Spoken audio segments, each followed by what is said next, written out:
Guys আজকে আমরা এসেছি নিউ জমজম রেস্টুরেন্ট। এটা আজকেই ওপেনিং হয়েছে। আর এটা হচ্ছে আমাদের নন্টু ভাইয়ের দোকান। এখানে স্পেশাল চা, মোগলাই, ঘুগনি, chowmein, chicken roll, egg roll সব রকমের ফাস্টফুড পেয়ে যাবেন। তো এটা হচ্ছে জশপাড়া এবং তাঁতিপুকুর মোড়ের ঠিক মাঝখানে। এই যে হচ্ছে স্পেশাল চা। তো গাইজ আমরা নিয়ে নিয়েছি চা, এবং চায়ের কোয়ালিটি খুবই সুন্দর, কুসুম গ্রামের মতন একই স্বাদ, দারুণ চা। আর এখানে আপনারা পেয়ে যাবেন রুমালি রুটি, তড়কা, chicken biryani, mutton biryani available all time.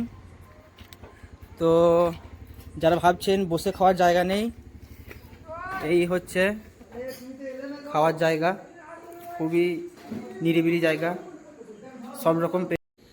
এখানে কোল্ড ড্রিঙ্কস, জল, গরমের লস্যি সব রকমই পেয়ে যাবেন। এখানে আসবেন, খাবারের কোয়ালিটি খুবই সুন্দর। এই হচ্ছে ডেকোরেশন এখানকার, সবাই আসবেন।